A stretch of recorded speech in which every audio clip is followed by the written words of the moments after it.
কালিমাতে আল্লাহ তাআলা বলতে, ইব্রাহিম তুমি যেই হুকুমকে বাস্তবায়ন করেছো, পরীক্ষায় সফলতা পাশ করেছো, ক্বালা ইন্নী জাইলুকা লিন্নাসি ইমামা, আমি তোমাকে জগতের নেতা বানিয়ে দিলাম, জগতের ইমাম তোমাকে বানিয়ে দিলাম। সুবহানাল্লাহ।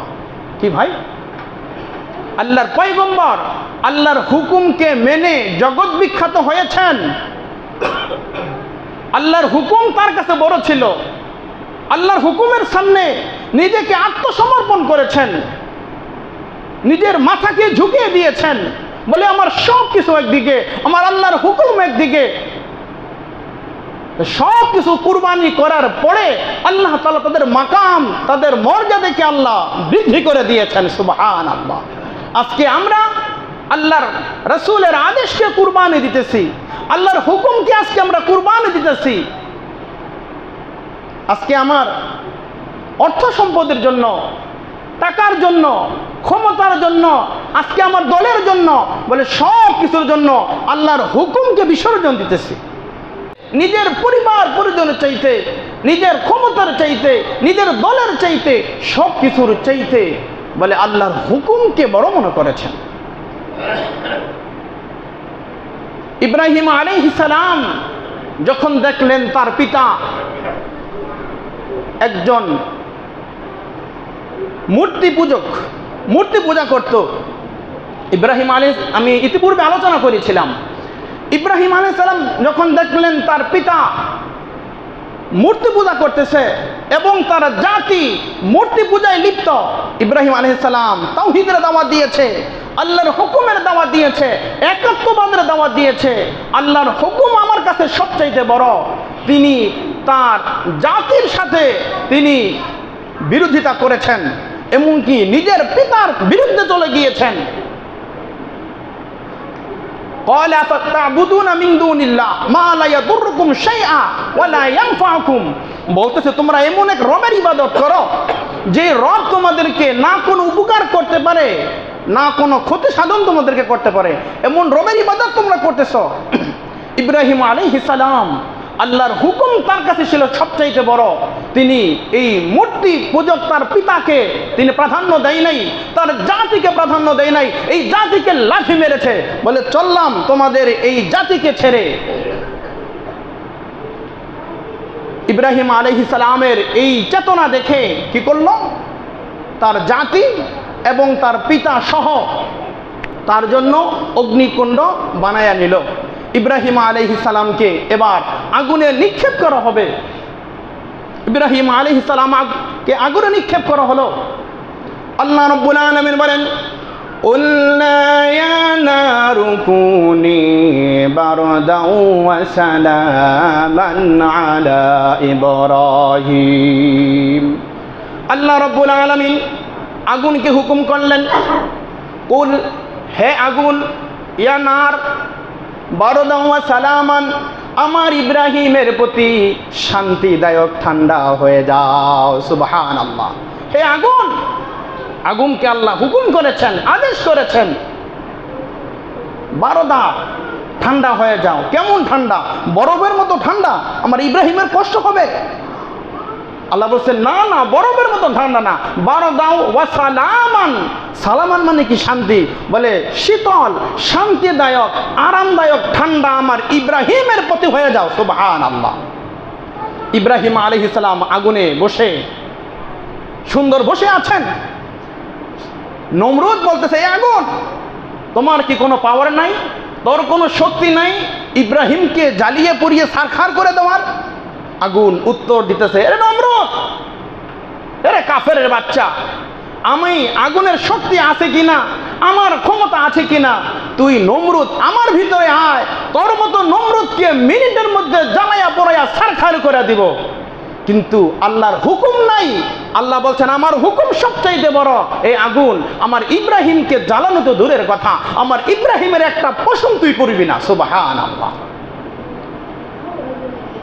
আগুন থেকে ইব্রাহিম আলাইহিস সালাম যখন 40 দিন পর বের হয়ে গেল,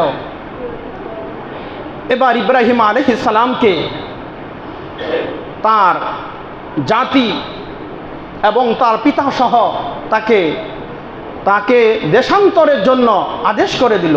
তিনি বলেন ইন্নী মুহাজিরুন ইলা রাব্বি, আমি আমার রবের জন্য হিজরত করতেছি। সুবহানাল্লাহ। আমি আমার ধর্মের জন্য, আমি আমার ইসলামের জন্য, আমি আমার ঈমানের জন্য, আমি আল্লাহর হুকুম বাস্তবায়ন করার জন্য, আমি আল্লাহর হুকুম সবচাইতে বড়, আল্লাহর হুকুমকে পালন করার জন্য ইন্নী মুহাজিরুন ইলা রাব্বি ইন্নাহু হুয়াল আজিজুল হাকিম, আমি আমার রবের দিকে ছুটলাম। সুবহানাল্লাহ। ইব্রাহিম আলাইহিস সালাম হিজরত শুরু করে দিয়েছে, নিজের দেশ ছাড়ছে, পিতৃভূমি, এই ভূমিকে পর্যন্ত ছেড়ে দিয়েছে। কিসের জন্য? আল্লাহর হুকুম তার কাছে বড়, আল্লাহর হুকুমকে বাস্তবায়ন করার জন্য। এরপর ইব্রাহিম আলাইহিস সালাম তার বয়স যখন 86 বছর বয়সে আল্লাহ তাআলা তাকে একটি পুত্র সন্তান দিলেন, যার নাম হলো ইসমাঈল। এই 86 বছর পরে একটি পুত্র সন্তান যখন আল্লাহ দিলেন, আল্লাহ বলতেছেন ইব্রাহিম, তুমি এবং তোমার স্ত্রী হাজেরা, এই হাজেরাকে সহ তোমাকে বনবাসে যেতে হবে, তোমাকে মক্কার মরুভূমিতে সেখানে অবস্থান করতে হবে। কিতাবের মধ্যে লেখছে ইব্রাহিম আলাইহিস সালাম যখন শিশু ইসমাঈল এবং তার প্রাণপ্রিয় স্ত্রী হাজেরাকে রেখে আসলেন, রাখার সময় যখন ইব্রাহিম আলাইহিস সালাম ফিরে আসতেছেন, স্ত্রী পিছন থেকে ধরেছে, স্বামী আমার, আপনার কি একটু মায়া লাগে না? আপনার কি একটু দয়া হয় না? 86 বছর পরে একটি পুত্র সন্তান আল্লাহ আপনাকে দিয়েছেন, আপনি দোয়া করেছেন রব্বি হাবলি মিনাস সালিহিন, বারবার দোয়া করার পরে 86 বছর বয়সে একটি পুত্র সন্তান আপনাকে দিলেন, যেই সময় আপনার চুলগুলো শুভ্রতা, আপনি দুর্বল হয়ে গেছেন, এই বৃদ্ধ বয়সে সন্তানের জন্য মায়া লাগে না? ইব্রাহিম আলাইহিস সালাম কোনো কথা বলে না। স্ত্রী দ্বিতীয়বার প্রশ্ন করলেন, তৃতীয়বার প্রশ্ন করলেন, চতুর্থবার স্ত্রী বলতেছে, প্রাণের স্বামী আমার, আপনি কি এখানে আপনি নিজে ইচ্ছায় রেখে গেলেন, না আপনার রব আপনাকে হুকুম করেছে, না আল্লাহ আপনাকে আদেশ করেছেন এখানে রেখে যাওয়ার জন্য? ইব্রাহিম আলাইহিস সালাম শুধু এতটুকু বলেছে, হাজেরা, আমি আমার নিজের ইচ্ছায় নয়, আমার রবের হুকুমকে বাস্তবায়ন করার জন্য, রবের হুকুমকে পালন করার জন্য তোমাদেরকে এখানে রেখে গেলাম। স্ত্রী হাজেরা বলতেছে, তাহলে আপনি চলে যান, আপনার সাহায্যের প্রয়োজন নাই, আমার রব আমাদেরকে কষ্ট দিবে না, আমার রব আমাদেরকে সাহায্য করবে। সুবহানাল্লাহ। আল্লাহর হুকুম বাস্তবায়ন করছে। কি হয়েছে? যখন পানির প্রয়োজন ছিল, ইসমাঈল আলাইহিস সালামকে রেখে হাজেরা আলাইহিস সালাম দেখা যায় অনেক দূরে পানির মতো দেখা যায়, দৌড় দিয়েছে, সেখানে গিয়ে দেখে বালু চিকচিক করতেছে, সেখানে পানি না। এভাবে একবার দুইবার নয়, 7 বার দৌড় দিয়েছেন। এরপরে হঠাৎ করে তিনি চিন্তা করলেন, আমার ইসমাইলের কি খবর?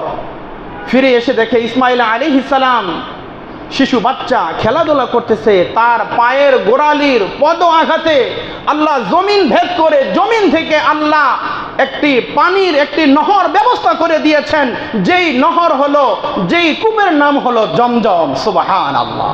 আল্লাহর হুকুমকে পালন করেছে, আল্লাহর হুকুমকে বাস্তবায়ন করেছে। আল্লাহর হুকুম তাদের কাছে সবচেয়ে বড় ছিল। আল্লাহর কুদরত দেখাইয়া দিছে, কুরবানি করেছে, আল্লাহ হুকুম দেখাইয়া দিছে, আল্লাহ মর্যাদা দেখাইয়া দিছে, পদ মর্যাদা আল্লাহ বাড়াইয়া দিছে। বলে সেই পানি গোটা বিশ্বের সমস্ত হাজী সাহেবরা যারা যান, সেখানে এই জমজমের পানি তারা সেখান থেকে পান করেন। সুবহানাল্লাহ। শুধু তাই নয়, যারা হাজী সাহেবরা সাফা মারওয়া যারা সাই করেছেন, যারা দৌড় দিয়েছেন, সেখানে মধ্যখানে যাওয়ার পরে কিছু একটা লাইট থাকে অল্প সময়ের জন্য, বলে এই সময়টা হাজেরা আলাইহিস সালাম দৌড় দিয়েছেন। কেন? ওই জায়গাটা ছিল একটু নিচু, ঢালু ছিল। ওই জায়গাটা যাওয়ার মধ্যে তার কলিজার টুকরা সন্তান ইসমাঈলকে দেখা যাইত না, এই জন্য ওই জায়গাটা দৌড় দিয়া পার হইতেন। দৌড় দিয়া পার হয়ে আবার একটু উঁচু জায়গায় গিয়ে দেখতেন কলিজার টুকরা সন্তান ইসমাঈল কি করতেছে। সুবহানাল্লাহ। বলে আল্লাহ তাআলার কাছে এটা এত ভালো লাগছে, এই জন্য সমস্ত হাজি যারা পুরুষ হজ এবং উমরা করবে, যারা বলে পুরুষের জন্য ওই জায়গাটাকে আল্লাহ দৌড় দেওয়া তাদের জন্য এটা ওয়াজিব করে দিয়েছেন, কেউ বলেছেন মুস্তাহাব করে দিয়েছেন। আর যারা নারী মহিলা তারা স্বাভাবিক হাঁটার চাইতে একটু দ্রুত গতিতে ওই জায়গাটাকে হাঁটবে। তাহলে আল্লাহ তাআলা কেমন, আল্লাহ তাআলার হুকুমকে বড় মনে করার কারণে আল্লাহ তাআলা উম্মতের জন্য কত এক সুন্দর এক ব্যবস্থা আল্লাহ করে দিয়েছেন। এরপরে খানায়ে কাবা যখন নির্মাণ করতে হবে, ইসমাইল আলাইহিস সালাম এবং ইব্রাহিম আলাইহিস সালাম ফেরেশতাদের মাধ্যমে সাহায্যে খানায়ে কাবা তারা নির্মাণ করেছেন। সেখানেও তিনি চরম এক পরীক্ষা দিয়েছেন। তিনি ইব্রাহিম আলাইহিস সালামের ছেলে কলিজার টুকরা ইসমাইল যখন 8 থেকে 13 বছর বয়স হলো, এই 13 বছর বয়স হওয়ার পরে আল্লাহ স্বপ্নে দেখাইলেন, ইব্রাহিম তোমার সবচেয়ে প্রিয় যে বস্তুটা, সেই বস্তুটাকে কুরবানি করো। ইব্রাহিম আলাইহিস সালাম 100 উট আল্লাহর রাস্তায় কুরবানি করে দিয়েছে। 7ই জিলহজ, তারপরের দিন আবার স্বপ্নে দেখা, ইব্রাহিম তোমার সবচেয়ে প্রিয় বস্তু সেটা আমি আল্লাহর জন্য কুরবানি করো। আবার কুরবানি করেছেন উট। এভাবে 9 জিলহজ যখন আবার কুরবানি করলেন, 10 জিলহজ 9 জিলহজ রাত্রে আবার স্বপ্নে দেখার পরে এবার ইব্রাহিম আলাইহিস সালাম চিন্তা করতেছেন, আমার সবচেয়ে প্রিয় বস্তু হলো আমার ছেলে ইসমাইল। ইসমাইলকে মনে হয় কুরবানি করার কথা বলা হয়েছে, বলে এর চাইতে প্রিয় আমার আর কোনো বস্তু পৃথিবীতে নাই। ছেলেকে স্পষ্ট জানায় দিলেন, ইয়া বুনাইয়া ইন্নী আরা ফিল মানাম, হে আমার পুত্র, আমি স্বপ্নে দেখেছি আমার সবচেয়ে প্রিয় বস্তুকে কুরবানি করার জন্য, তোমার কি অভিমত বলো। আমরা হইলে কত হুজুরের কাছে যাইতাম মাসআলা জায়েজ করার জন্য। ঠিক, ব্যবসা যদি জানে হারাম, এরপরে জায়েজ করার জন্য আসে হুজুরের কাছে, হুজুর একটু বলে দেখেন না, একটু কিতাব পৃষ্ঠা উল্টাইয়া কোনো মতে এই সূরাতটা জায়েজ আসেনি। ইব্রাহিম আলাইহিস সালাম কোনো স্বপ্নের কোনো তাবির করে নাই, স্বপ্নের কোনো ব্যাখ্যা করে নাই। আমরা হইলে মনে করতাম কি, আরে স্বপ্নে তো মানুষ কত কিছুই দেখে, স্বপ্নে মানুষ কত কিছুই তো দেখে, এই স্বপ্নে দেখছি আর কি। আল্লাহ বলতে সবচেয়ে প্রিয় বস্তু কুরবানি করার জন্য, তাই বলে কি সন্তানকে কুরবানি করতে হবে? না বন্ধু, স্বপ্নের কোনো তাবির করেন নাই, স্বপ্নের কোনো ব্যাখ্যা করে নাই, স্পষ্ট দিনে এই কথা জানিয়েছেন। আল্লাহ আমাকে হুকুম করেছেন, আল্লাহ আমাকে আদেশ করেছেন, আল্লাহর হুকুম আমার কাছে বড়, ইসমাইলকেই কুরবানি করতে হবে। ইব্রাহিম আলাইহিস সালাম সন্তানকে সাফ সাফ জানিয়ে দিলেন, ইন্নী আরা ফিল মানাম, হে পুত্র স্বপ্নে দেখেছি, তোমার কি অভিমত বলো। ইয়া আবাতি ফাআল, হে আমার পিতা, ইয়া আবাতি ফাআল মা তুমার, আল্লাহ আপনাকে যে আদেশ করেছেন, যে হুকুম করেছেন, সেই হুকুমকে আপনি বাস্তবায়ন করেন। আল্লাহর হুকুম আপনার কাছে সবচেয়ে বড়, আপনি আল্লাহর পয়গম্বর। সুবহানাল্লাহ। ইতিহাস আপনারা জানেন, সেদিকে যাচ্ছি না আমি।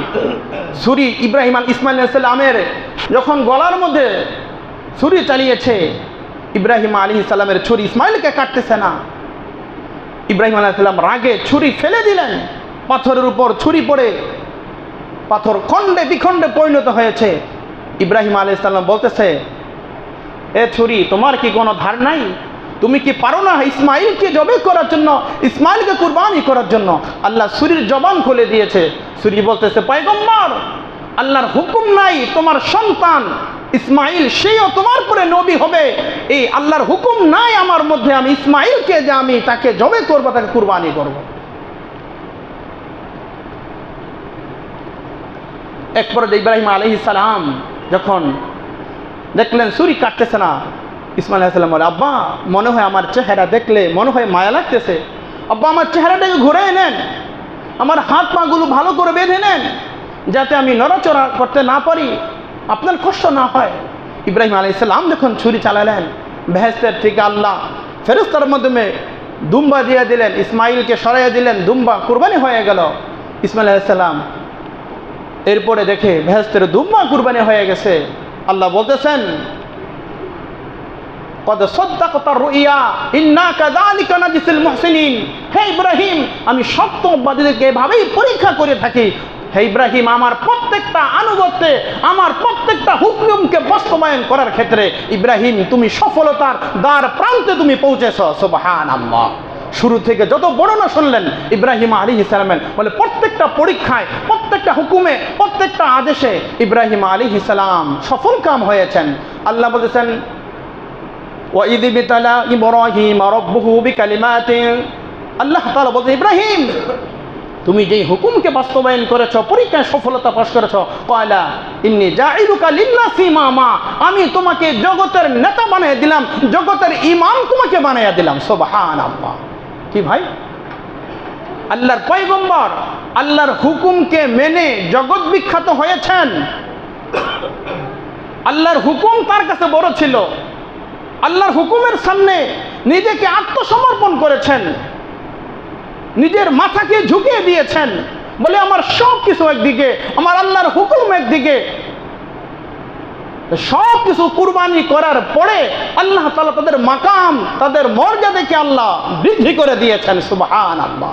আজকে আমরা আল্লাহর রাসূলের আদেশকে কুরবানি দিতেছি, আল্লাহর হুকুমকে আজকে আমরা কুরবানি দিতেছি। আজকে আমার অর্থ সম্পদের জন্য, টাকার জন্য, ক্ষমতার জন্য, আজকে আমার দলের জন্য, বলে সব কিছুর জন্য আল্লাহর হুকুমকে বিসর্জন দিতেছি।